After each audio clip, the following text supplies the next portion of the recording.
we're going to be tying a spring nymph that deserves a spot in your fly box. To start, we'll grab some small wire. Here I'm using green, as well as some brassy wire in chartreuse. Select a single strand of chartreuse and 2 green wires. However, as for all of my patterns, you can use whatever colors you like to best match the bugs in your rivers. Secure them to the hook shank and begin wrapping well into the bend of the hook. Once complete, reverse your thread's direction and we'll begin to build up a smooth transition to form our body. Grab your wires and begin to wrap them forward in close touching spirals, ensuring that the green remains in contact with the chartreuse, continuing to do so until we reach our thread.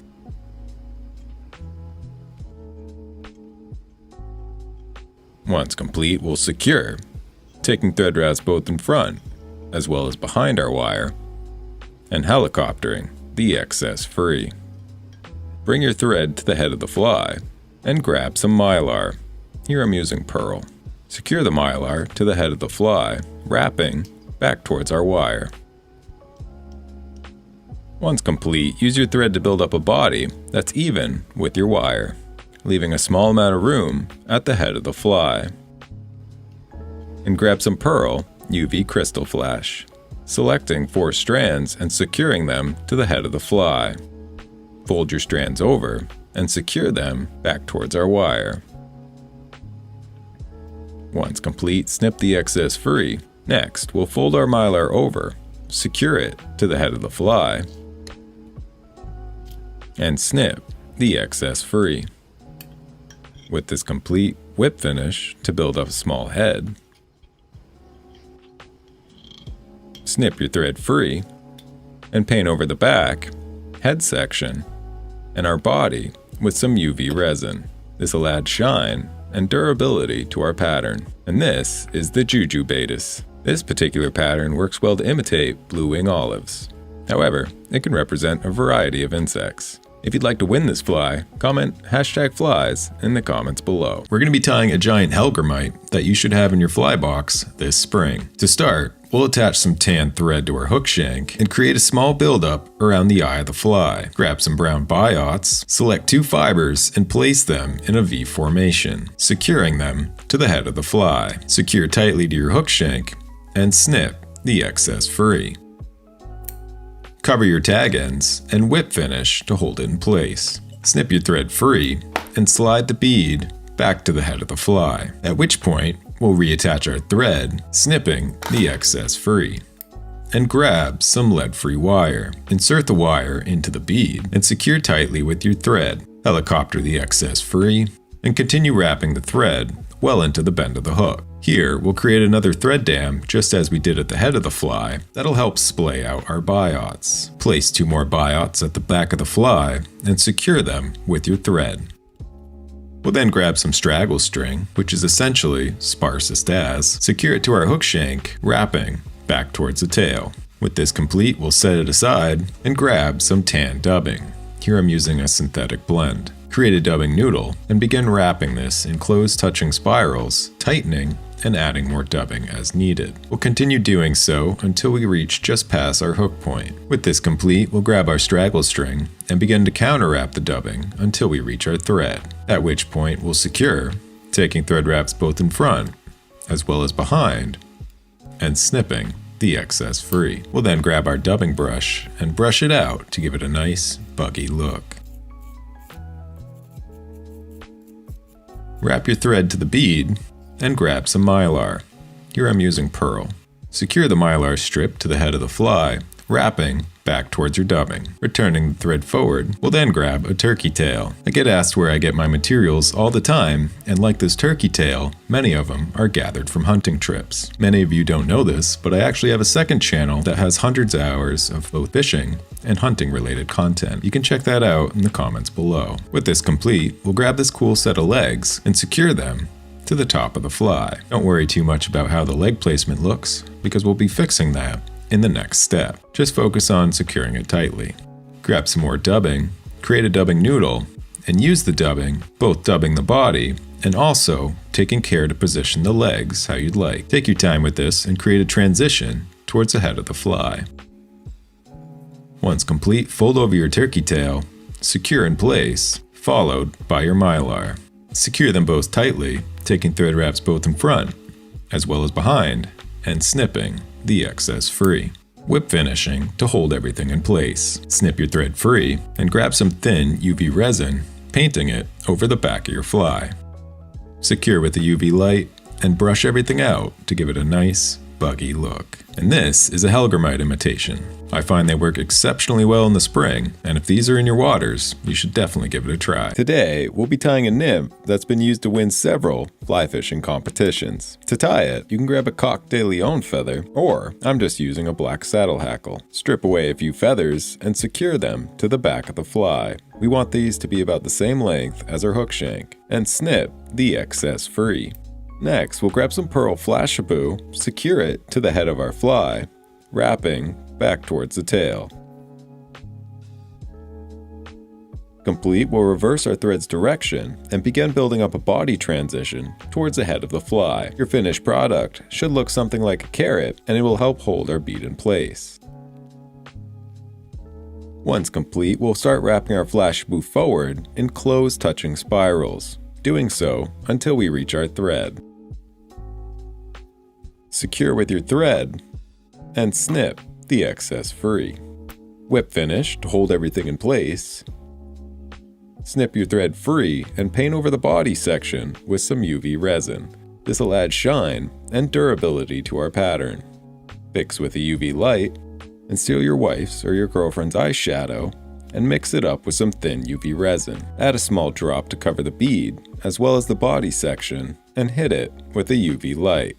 And this is the Gasolina, a highly productive fly pattern that is likely in every competition angler's fly box. And there's a reason for that, so I would highly suggest giving this one a shot. You have to try this productive springtime trout streamer. To start, we'll grab some black thread, here I'm using 6/0, cure it to our hook shank, and lay down a thread base for our next steps. We'll then grab some wire and a stinger hook. Here I'm using a size 8, which I find perfect for most trout. Measure it to length, keeping it about the size of our hook shank, and using our thread to secure it tightly. Wrap up towards the hook eye, folding your wire over and securing it back towards the hook. This will help ensure that it stays in place. Snip your wire free using the back end of your scissors, and carefully secure the tag ends to the hook shank. Once complete, we'll whip finish and snip our thread free, swapping it out for a smaller, yet durable, 70 denier UTC. Secure it to your hook shank, snip the excess free, and continue wrapping down the hook shank a bit further than we left off. Once complete, bring your thread forward and create a dubbing loop. Next, we'll grab some fluorescent pink ice dubbing, straightening out the fibers by using your fingers to separate them, pinch them back together, and continuing this process until they lay flat. At which point, we'll insert them into our dubbing loop, space it out with your fingers, and use your fingers or a weighted tool to help spin it up. And brush it out to give it a nice, buggy look. With this complete, we'll begin wrapping it around our hook shank, brushing back any fibers to ensure that we don't trap it underneath. Continue this process about halfway up the hook shank. Once complete, use your thread to secure the dubbing loop in place, taking thread wraps both in front as well as behind, and snipping the excess free. Grab your dubbing brush, brush out any trapped fibers, and of course, give it a nice, buggy look. With this complete, wrap back on your dubbing slightly to help brush it back. Also, one simple trick with these intruders is to take a piece of foam and stick it over the hook eye so your materials or fingers don't get stuck in it. We'll then create another dubbing loop just in front of our pink dubbing ball, grabbing some white ice dubbing, UV white larval lace, and a little more pink ice dubbing. Create another dubbing blend and slide this up our dubbing loop, spinning it up and brushing it free just as we did before. With this complete, we'll carefully begin to wrap it forward in close touching spirals, brushing back any fibers to ensure we don't trap them. We'll continue about 3/3 of the way up the hook. And if you have a little too much dubbing, you can secure it early and snip the excess free. Brushing everything back and taking a few thread wraps on top of it to give it a nice brush bath look. Brush any trapped fibers free. Next, we'll grab some lateral scales, here I'm using a pearl, secure it to one side, folding the excess over and securing it to the opposite. We'll trim these to length to reach a little bit past our hook. Next, we'll grab some white marabou, brush the fibers backwards, and snip the tip free, leaving us with a small tie-in point secure to your hook shank. And begin to palmer it up the body. Once again, being sure to brush all the fibers backwards to give it a better look. Typically, I like to do about 2 to 3 turns, depending on the look you're going for. Once happy, use your thread to secure the marabou in place, and snip the excess free. Brushing all your fibers backwards, and wrapping on top of it to help give it that brush back look. We'll then grab a grizzly saddle hackle, grab 2 fibers and secure them to the upper portion of our fly. I find it's usually easiest to start with one and then tie in the second. Secure them tightly, and snip the excess free. We'll then grab a mallard flank. For this pattern, I prefer to use the slightly darker ones that have a little bit of brown in them. However, it's hard to find them sold like this, so either go into a fly shop and find what you're looking for, but if not, you can always swipe it out for a white alternative. Secure it to the head of the fly, and begin to wrap this forward, once again, about 2 to 3 turns. Brushing the fibers back as you go, and laying the stem just in front of the previous wrap. Once happy, use your thread to secure, and snip the excess free. Carefully cover up your tag end, and build up a small head section, wrapping back on the mallard flank slightly. Whip finish to hold everything in place. Seat your knot, and snip your thread free, and brush it out to help separate your mallard flank and give it that nice buggy look. Clean up the head and add durability by painting it over with some UV resin. Fix in place with a UV light, and this is a micro intruder pattern that I created to imitate our local springtime smelt. It's a great pattern that I had a lot of success on last year. Now remember, if you'd like to help support the channel, you can pick up some flies on my website or submit a custom order form. Tired of throwing away your squirmy worms? Well, this pattern is for you. We'll start with some flat black thread, attach it to our hook shank, and snip the excess free. Continue wrapping to the bend of the hook and grab some squirmy worm material. Here I've selected to use this light blue color, glows in the dark. Secure the material in place by taking some loose thread wraps at first and beginning to wrap tighter and tighter to secure it to the hook shank. This will help prevent your thread from cutting through the material, ruining your fly. Snip your squirmy worm material to length and select some medium green wire. Insert this into your bead and secure it tightly, wrapping back towards our tail. We'll then select a dubbing blend. Here I've used chartreuse, green, and copper ice dubbing. Create a dubbing noodle and begin wrapping this up your fly, creating transition towards the bead. You can tighten your dubbing and add more material as needed. We'll stop just short of the bead, grab our wire, and begin to counter wrap in open spirals till we reach our thread. This will help further secure the dubbing in place.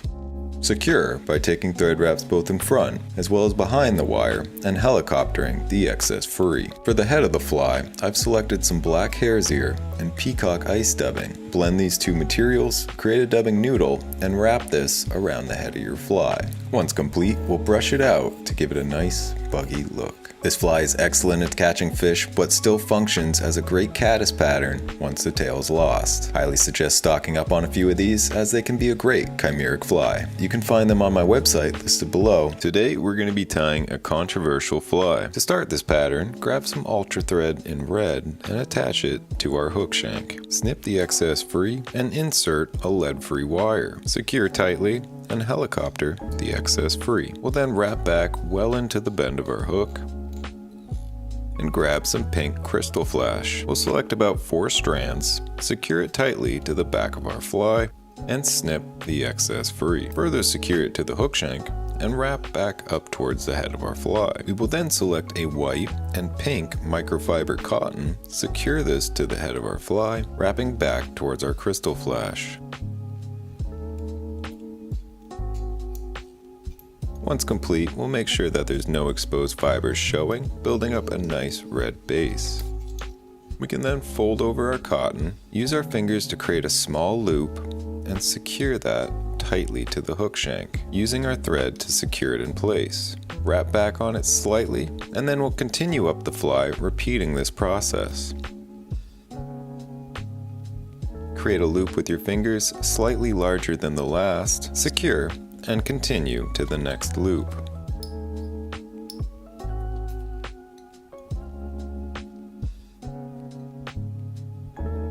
We will make this one roughly about the same size, secure it tightly, creating one last loop that is slightly smaller than the previous, securing it tightly, and snipping the excess free. We can then whip finish, securing everything in place, snip our thread free, and add some head cement or UV resin to add some durability and shine to this pattern. And finally, brush it out to give it a nice buggy look. Love them or hate them, egg patterns are extremely productive, and I would love to hear your opinions and thoughts on this in the comments below. Today, we're going to be making a guppy that I like to use to swing through the current. To start, we'll grab some white thread, continue wrapping until you reach the bend of the hook, and grab a mallard flank. Pull free a few fibers and secure them to the back of the fly. Continue securing to the hook shank until you reach your bead. Snip the excess free and wrap your thread back down to the hook point. Next, we'll grab some crystal flash. Here I'm using UV pearl, securing a single strand to the hook shank, folding it over, and attaching it to the other side, and wrap back to the hook point. Next, we'll grab some peacock herl. Select about 3 strands, invert your hook, and secure it to the bottom of our fly. Continue securing until we reach our tail, wrapping back up to the bead, and securing some more crystal flash, once again wrapping back down towards the tail. With this complete, use your thread to build up a smooth body, finishing just before the bead. Next, we'll grab our crystal flash and begin to wrap this in close touching spirals until we reach our thread, at which point we'll secure and snipping the excess free. We'll then grab some egg yarn. Here I'm using a light pink. Select a small clump, folding it over your thread, wrapping it slightly back to the body of the fly. Fold over the egg yarn to create a small egg sac and secure it using your thread. Once secure, snip the excess free. Fold over your peacock and secure it to the top of the fly, taking thread wraps both in front as well as behind and snipping the excess free. Whip finish to hold everything in place. Snip your thread free and grab some thin UV resin to paint over the fly. Once happy, secure with the UV light, adding some thick UV resin over the top of our fly to create a rounded shape. Take your time with this and only secure it once you're happy. We'll then grab some eyes. Add a little bit of UV resin to the side of the bead, carefully placing the eye and securing it once happy. Repeat this step to the other side and add some more UV resin to fill in the gap. I like to use this fly during high water. Swinging across the current like a wet fly can result in some aggressive strikes, but it also works well under an indicator. This is one of the world's most used and popular fly patterns. To tie it, we'll start off with some brown thread, secure it to our hook shank, and snap the excess free. Continue wrapping until you reach the bend of the hook, and grab some pheasant tail. We'll grab about 5 or 6 fibers, measure them to be roughly the length of the hook shank, and secure them to the back of the fly. Once complete, we'll continue wrapping towards the bead, further securing the pheasant tail as we go. Snip the excess free and grab some brassy wire. Here I'm using copper. Insert the wire into your bead and secure, wrapping back towards the tail. We'll bring our thread forward just past the hook point, grab some more pheasant tail, and secure it to our hook shank, once again wrapping back towards the tail. With this complete, we'll begin wrapping our pheasant tail forward in close touching spirals. You can do so by just wrapping it around with your fingers. However, if your vise has a rotary function, this makes the process far easier. Once we reach our thread, we'll secure the pheasant tail in place and snip the excess free. We'll then grab our brassy wire and begin to wrap it forward, counter-wrapping our pheasant tail as we go. Doing so will help increase the durability of this pattern. Once we reach our thread, we'll secure and helicopter the excess free. Grab a few more strands of pheasant tail and secure them with the tips facing out past the bead. Generally, I measure mine to be about 1.5 bead lengths. Continue securing the pheasant tail on top of our hook, wrapping back towards the wire. Once complete, bring your thread forward and grab some peacock herl. We'll select a couple strands, secure them to the body, and wrap back towards our pheasant tail. We'll return our thread to the bead and begin wrapping our peacock herl in closed spirals towards the head of the fly. Secure by taking thread wraps both in front as well as behind and snipping our excess free. We'll then take our fingers and use them to splay out our pheasant tail tips to form some legs. Once happy, we'll fold over the remaining pheasant tail fibers, secure them just behind the bead, and snip the excess free. Whip finish to hold everything in place. The pheasant tail is a classic pattern that is one of the most known and used patterns out there. It makes for a great general pattern, imitating mayflies and caddis exceptionally well. This productive pattern was banned for use in competitions, and today I'm going to show you how to tie it. We'll secure some white thread to the hook shank and snap the excess free. We'll prevent our bead from spinning around the hook by inserting some lead-free wire, securing it, and helicoptering the excess free. Lay down a thread base until you reach your hook point. We'll then grab my new favorite mop material called Galaxy Mop. This particular one is in tan. Secure the mop material tightly to the top of your hook shank, and if you want it to be extra secured, you can add some super glue. Snip your Galaxy Mop to length and wrap your thread to the head of the fly. Here, we'll fold over our thread, create a loop, and wrap it back towards the mop material. Return your thread to the head of the fly, leaving us with this dubbing loop. Next, we'll grab some dubbing. Here I'm using a laser dubbing in tan. Insert it into our dubbing loop and spin it up. We'll then brush it out to give it a nice buggy look. We'll wrap our dubbing up the body until we reach the thread.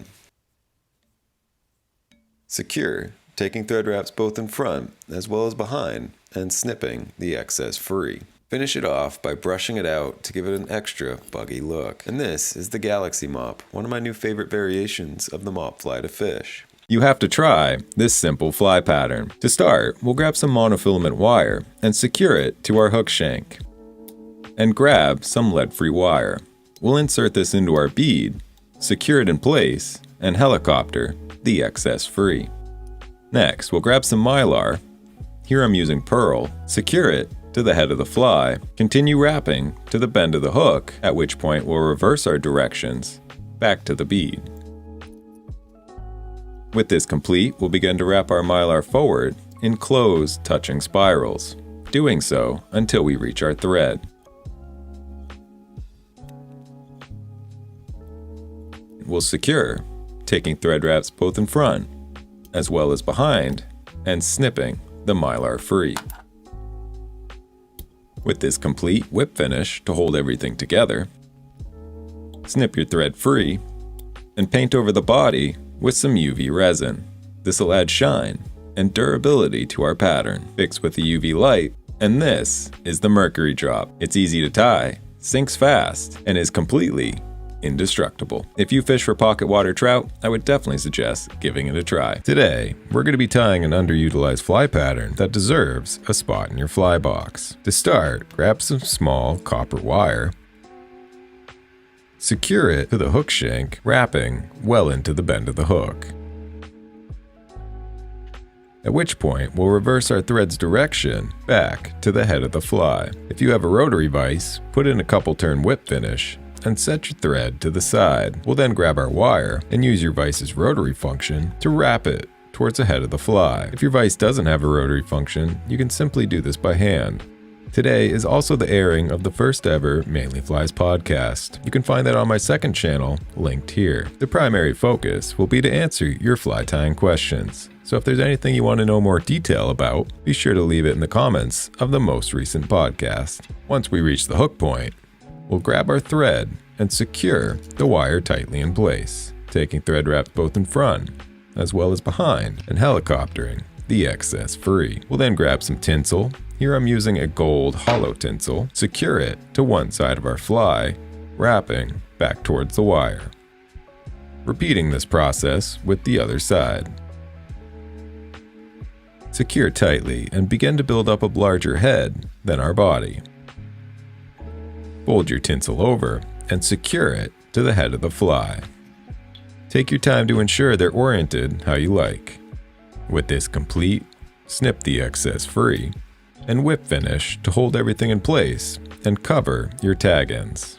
Snip your thread free and grab some bone dry UV resin to paint over the body as well as the head. Fix in place with the UV light and add a second drop to the head of the fly. We want to make this look a little bit larger than the body. Fix with UV light, and this is the brass. It's a highly productive fly pattern that often gets overlooked, and they work exceptionally well in the spring and winter months. Today, I'm going to be sharing a secret that fly tyers don't want you to know. But to start, we'll grab some orange thread and snap the excess free. Continue wrapping your thread to the back of the hook and create a thread dam that'll be important for our next step. Once complete, grab some brown biots, strip off 2 and place them in a V formation. We'll measure them to be about the length of the hook shank and secure them to the back of the fly. The thread buildup will help display them out. Secure the biots tightly and begin wrapping towards the bead. Once complete, snip the excess free and grab some brassy wire. Here I'm using copper. Insert the wire into the bead, secure it tightly, and wrap back towards the tail. Next, we'll grab one of my favorite dubbing blends, you can find it in the links below, create a dubbing noodle, and begin wrapping it around our hook shank, building up a taper as we work towards the head of the fly. Take your time with this and tighten the dubbing noodle as needed. Now remember, start with a little bit because you can always add more. Next, we'll grab our wire and begin wrapping in open spirals towards the head of the fly. Secure tightly, taking thread wraps both in front as well as behind the wire and helicoptering the excess free. And then we'll brush out the body to give this fly a nice buggy look.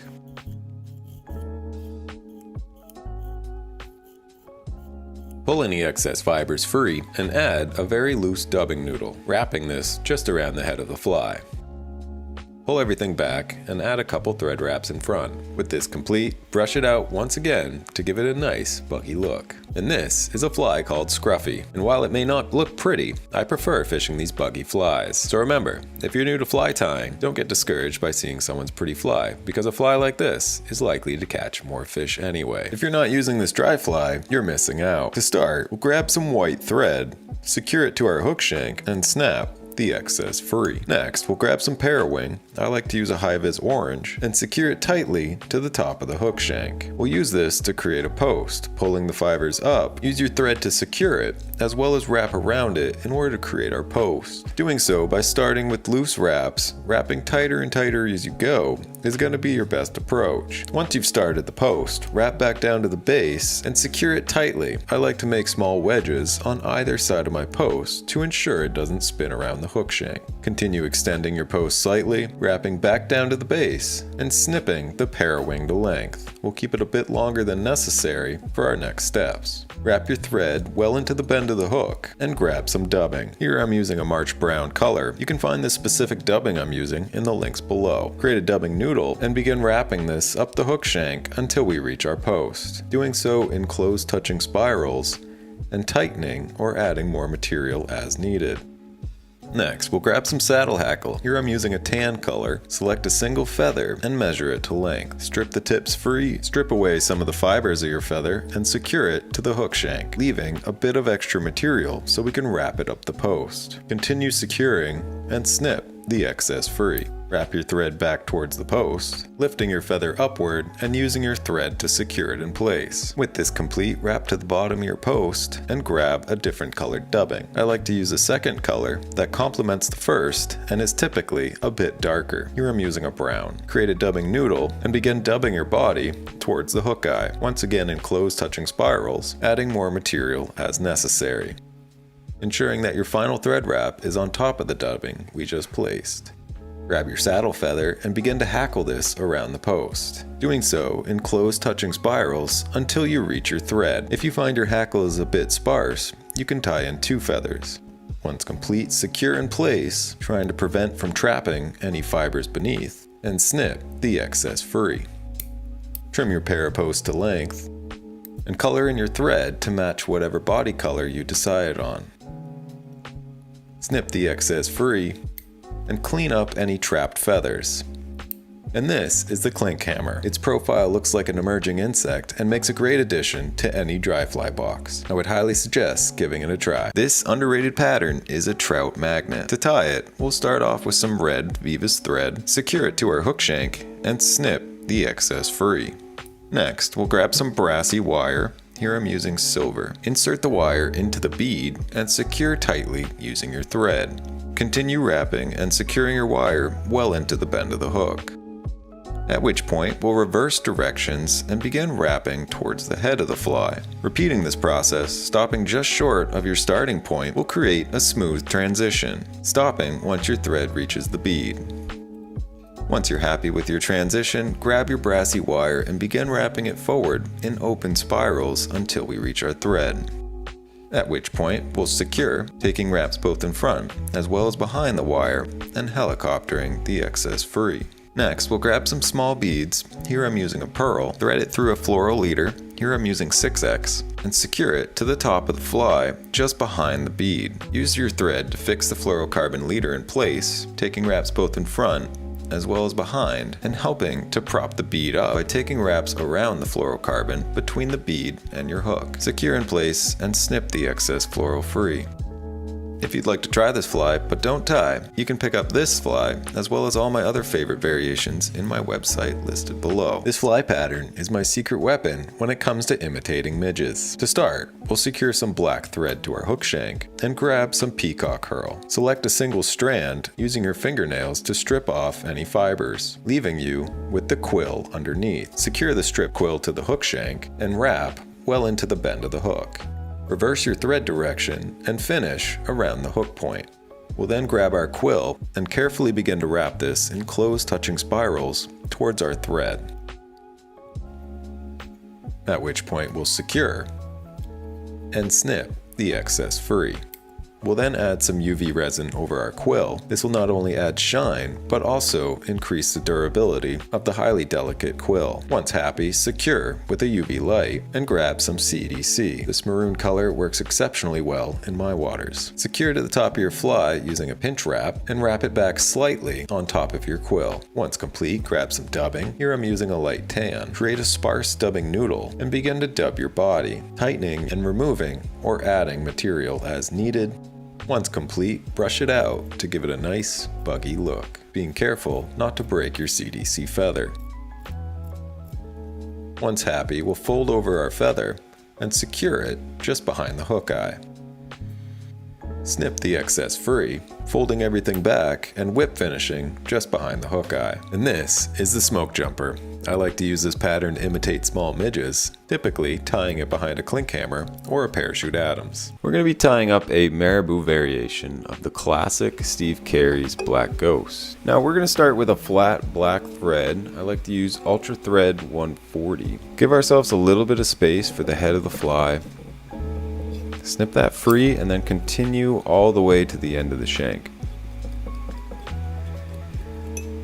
And then we're going to grab ourselves a yellow feather. I like to grab about 1/4 to 1/2 of an inch. Make sure that's nice and even and then tear that off. Measure that out to be about 1/4 of our hook shank in length and then secure it to the back of the hook.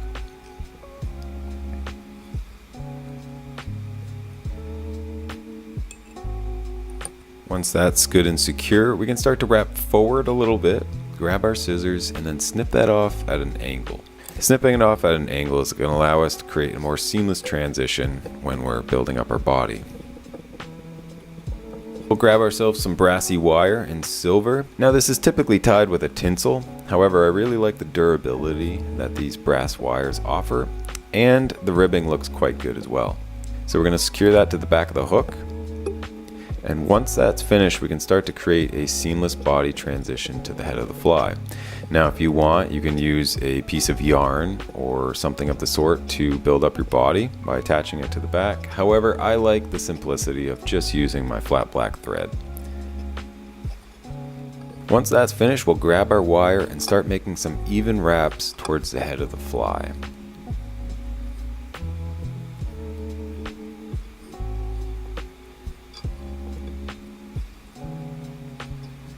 Secure that wire down. I like to take some thread wraps both in front as well as behind because it makes helicoptering off the wire afterwards much easier. With our wire removed, we're going to grab some white marabou. Now I like to use the tips because these offer a lot more action in the water. Measure that to be about 1.5 times our hook shank in length. Once we're happy with our length, we're going to secure that.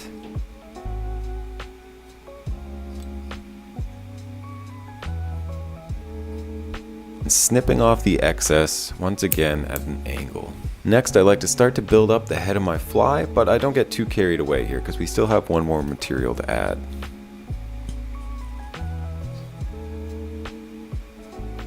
We're going to go ahead and invert our fly if you have a rotating vise. If not, it's not a big deal. And grab some more of our yellow feather, about 1/4 to 1/2 inch in length. And then we're going to use that to create a throat of our fly. I like to measure mine just short of our hook point. Snip off our excess nice and close. From here, we're going to clean up the head of the fly, make sure no yellow or white is showing. Finish off building off our head using our whip finisher. That way we don't have too much excess thread on the fly. Once we're happy with that, we're going to make sure it's nice and secure. Give it a little tug and then snip it free. We're going to burn off any remaining fibers that we have at our head of the fly. Grab some UV resin and apply our first coat. Now this first coat sinks into the thread wraps a little bit, creates a nice even transition. Hit it with the UV light, securing everything in place, and then we'll come back in for a second coat. This second coat smooths everything out. It makes the head nice and even. Hit it once again with the UV light, and there you have it. That is a marabou variation of the classic black ghost. I'd highly encourage you to give it a try. If you fish for trout in the winter, this fly is a must-have. We'll start off with some olive thread, snap the excess free, grabbing some brassy wire. Here I'm using chartreuse. Insert the wire into our glass bead and secure it tightly. Continue securing our wire to the hook shank well into the bend of the hook. If you want to see the exact materials used in any of these patterns, you can check them out in the comments below. Once we reach the back of the fly, we'll reverse directions and start building up a thread transition towards our bead. Next, grab your wire and begin to wrap this in open spirals towards our thread, ensuring that each wrap is evenly spaced. Secure the wire by taking thread wraps both in front as well as behind the wire and helicoptering the excess free. To increase durability as well as shine of this pattern, you can coat the back of it in UV resin. Once happy, fix in place with a UV light and grab some chartreuse crystal flash. Fold over the flash, creating 2 or 4 loops, whatever your preferences are, and secure them just behind the bead. Ensure you secure it tightly and snip the excess free. So we'll grab some olive dubbing. Here I'm using one with some UV fibers. Create a dubbing noodle and begin wrapping it just in front of our crystal flash wing. Once happy, secure everything in place by whip finishing and snip your thread free. Finally, brush everything out to give it a nice buggy look. I like to use this fly both in the winter as well as the spring months. This simple midge can help you catch more fish. To tie it, we'll start off with some black thread, secure it to the hook shank, and snap the excess free. Next, we'll grab some red crystal flash, measure it to be about the length of the hook shank, and secure it to the back of our fly. With the tail secured, we'll begin wrapping up towards the bead, snip the excess free, and grab some wire. Here I'm using small in the color rust. Insert the wire into the bead, secure tightly, and wrap towards the back of the fly. Once we reach the tail, we'll reverse directions. Wrapping our thread towards the bead. Once complete, grab your wire and begin wrapping it in open spirals towards the head of the fly. Take your time to ensure that each wrap is evenly spaced. Once you reach your bead, secure, taking thread wraps both in front as well as behind the wire, then helicopter the excess free. Next, we'll grab some dubbing. This is one of my new favorites. You can find it in the links below. Create a dubbing noodle and wrap it just behind the bead. And brush it out to give it a nice buggy look. And this is an Inferno Midge. Makes for a great attractor pattern, it sinks quickly, and can be used year-round. This highly successful fly pattern might trigger some fly fishers. To tie it, we'll start off with this Vivis body quill, secure that to the hook shank, and snip the excess free. Wrap back up towards the hook eye, and grab some vinyl ribbing. Here we're using a nymph size in red. Secure a small section to the hook shank, ensuring that it's resting on top of the hook. Continue to secure tightly just on top of our thread wraps. Once complete, grab your whip finisher and secure everything in place. Snip the excess free and grab some UV resin to paint over the body section. This will increase the durability and give the pattern a little bit of shine. Once happy, secure in place with a UV light and pinch the vinyl ribbing together to give it some character. And this is a pattern I like to use to imitate small freshwater worms, as well as little red midges. And the great thing about it is it can be trimmed to length on the water. This is a simple guide pattern that is likely to offend some, but works surprisingly well out on the water. We're going to tie this pattern that I've just been calling the Partridge and Olive. For starters, we're going to use an emerger style hook and some olive Vivis thread. This one is in 14/0. We'll start our thread wraps with a bit of room to spare for the head of the fly. Grab some brassy wire. This is in chartreuse. We'll secure the wire to the hook, wrapping well beyond the bend of the hook.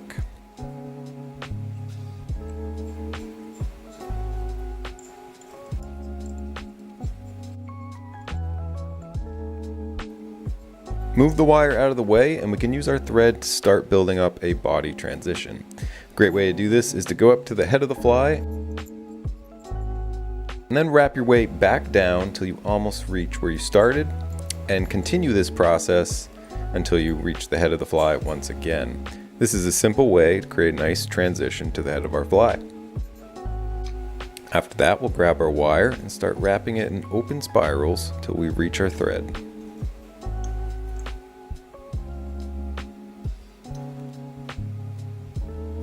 At which point we can secure our wire, taking wraps both in front as well as behind the wire, and helicopter it free.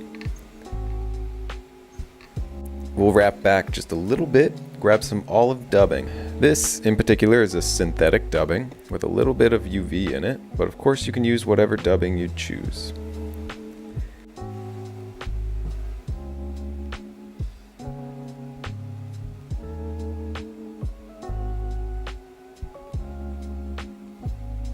I like to take my brush and give this a buggy look by brushing it out thoroughly, pulling any fibers that are a little too much. After that, we'll move our thread to the head of our fly, giving ourselves a base for this next step. We'll grab a partridge feather and we want to measure the strands to be just a little bit longer than the hook itself. Once we've done that, we can pull the fibers back, leaving ourselves a small little triangle. We will snip that off further and use this piece to adhere it to the head of our fly. Once that feather is secure, we can brush our fibers backwards and then start to hackle around the fly. You can use your fingers, or if your feather is short, you can use a pair of hackle pliers. Once we're happy with that, we will secure it in place and snip the end free. Once we've done this, we'll take our thread and bring it back onto the hackle fibers a little bit, and this will just prevent them from standing up straight and kind of give them a brushed back look. With that complete, we can whip finish, in the process building up a nice head. I like to make a cone shape for this particular pattern. Seat the knot and snip it free.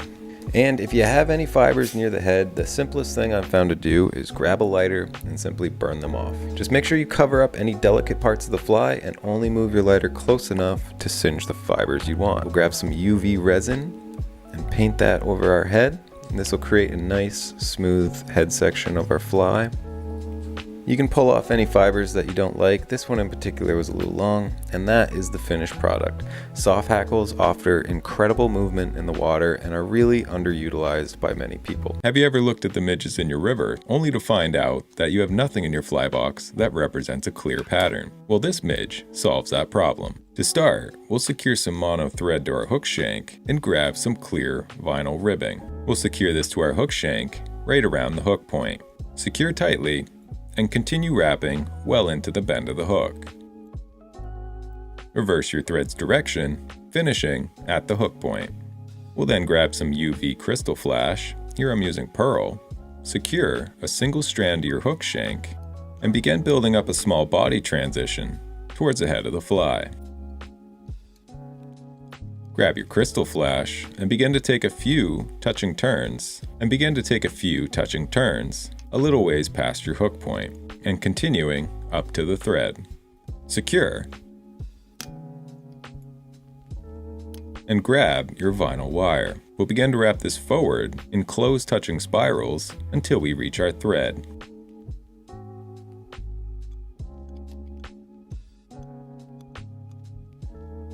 At which point we'll secure, taking thread wraps both in front as well as behind our wire and snipping the excess free.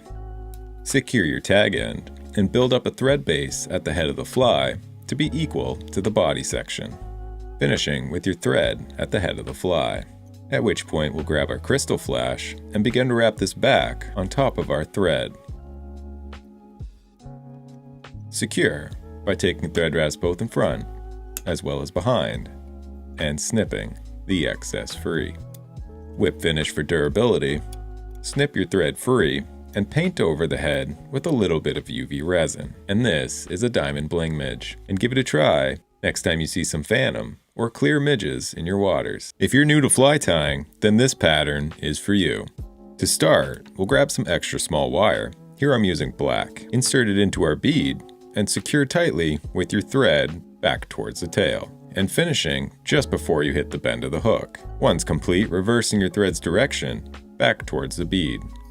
Next, we'll grab some vinyl ribbing. Here I'm using the size midge in olive. Secure tightly to your hook shank, wrapping back towards the tail.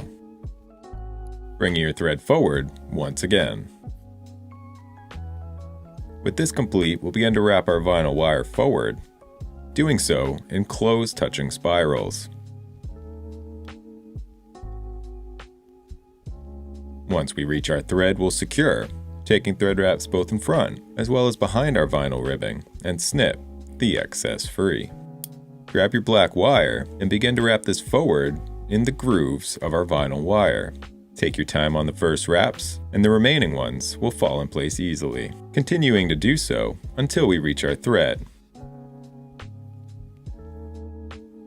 At which point we'll secure, once again taking thread wraps both in front as well as behind, and helicoptering the excess free. And this is a beginner-friendly midge pattern that also makes a great pattern for pocket water trout. This is a fly that's very popular in my home waters, but relatively unknown everywhere else. We'll start this pattern by grabbing some red UTC and securing it to our hook shank. Snip the excess free and continue wrapping your thread to the bend of the hook. We will then grab some ginger marabou, securing it tightly to the back of the fly. In order to build up the body, we'll fold over the marabou, wrap our thread forward, and then fold the marabou back towards the bead, securing it in place. Further secure the marabou to your hook shank, and this is a quick way to build up a body. Snip the excess free and grab some gold staz. Pulling off the tips, exposing the braided line, and secure it to the back of the fly. Once complete, we will start to wrap our thread forward, taking time to completely cover any exposed feathers. This is a key step in producing this pattern. Once complete, we will grab our gold staz and begin wrapping it forward in open spirals, using your fingers to pull the staz backwards each wrap to ensure you don't trap any underneath. Once at the bead, we will secure the staz in place, taking wraps both in front and behind, snipping the excess free. We can then grab a whip finisher and build up a prominent band at the head of our fly. This is a hot spot that's very characteristic of this pattern. And this is the golden retriever. Originally invented for panfish, it is also extremely successful for trout and salmon. If you'd like to try this fly, but don't tie yourself, you can visit my website listed below. Thank you for watching, and I will see you in the next one. We're going to be tying up a very simple yet effective caddis pattern. We're going to grab some black thread. I like to use Vivis in 16-aught. We're going to secure our thread to the hook, wrap that back to the head of the fly, and then we're going to secure the bead in place by adding a lead-free wire. Now if you want, you can take several wraps with your lead-free wire to help secure it as well and add some extra weight. Next up, we're going to grab some flashabou. Now I'm using a pearl in this case. You're only going to need one strand to create several flies. We're going to secure that to the head of the fly and wrap that well beyond the hook shank. Next up, we're going to be grabbing some hare's ear. Now I like to use this insect green color, but you can use any olive color or a tan, black, whatever you might need in order to match your particular hatch. We'll create a dubbing noodle and then start to build up our body. You're going to want to taper this as much as you can on the way up. As strands fall out, don't worry about it too much. I like the added bugginess personally. And if you don't want it to be buggy, some people like these patterns to be quite sleek, you can use a different synthetic form of dubbing. So we'll wrap that up to the head, and if you don't quite make it, that's fine. We can always add some extra dubbing. It's always easier to add more dubbing than to take some off. Now, once we get to the head of the fly, we'll secure everything, reach back and grab our flashabou and start to wrap this up in open spirals, creating a segmentation to our body. We'll do that to the head of the fly. Secure everything in place, snip that off. After that, we'll grab some black hare's ear, create a looser dubbing noodle, and you can tighten it as needed, and finish off the head of our fly. Pull everything back and get a good thread wrap in front of all these strands to secure everything in place. You can leave it as is, or you can fish these how I love to, and that would be to grab a brush and thoroughly brush these out to give it a nice buggy look. I find that buggy flies just catch more fish, and if you even want to top this off some more, adding a CDC hackle around it is also another great addition. Once we finish with that, pull out any fibers that you don't like, grab a whip finisher or use your fingers and secure everything in place. And that is my version of the Walt's worm. This is an excellent fly to fish. It makes for a good searching pattern. Definitely recommend giving it a try. Today we're going to be tying up one of my favorite variations of a dirty hipster. Now for starters, we're going to use some tan thread and secure that to our hook shank. Snip the excess free and wrap back up towards the head of our fly. We'll secure the bead in place using some lead-free wire, helicopter it free, and wrap back towards the bend of our hook. Here we can build up a small thread dam, grab some brown biots. We'll snip off two and place the tips splaying outwards in our fingers. Measure that out to be about half or a hook shank in length, whatever you prefer, and transfer that measurement to the back of our fly. Make sure you're happy with the results and then secure the rest of the biot towards the head of our fly.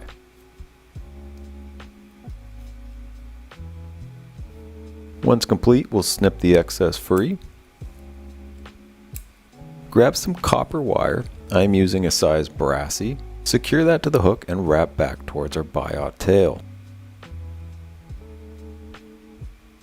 Once complete, we will grab some brown hare's ear dubbing, create a dubbing noodle, and begin building up a body of our fly.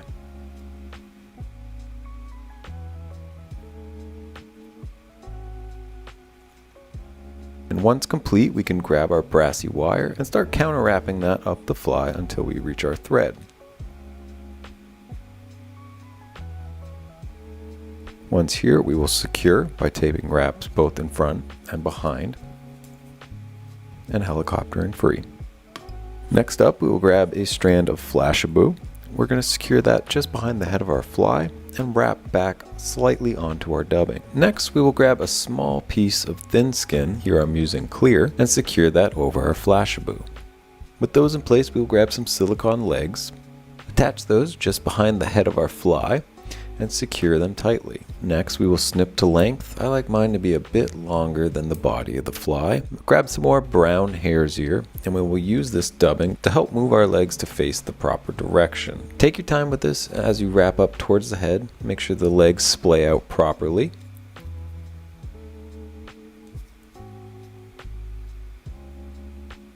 And once you reach the head of the fly, you can brush everything back, secure it in place, fold over the thin skin and flashaboo, and secure tightly.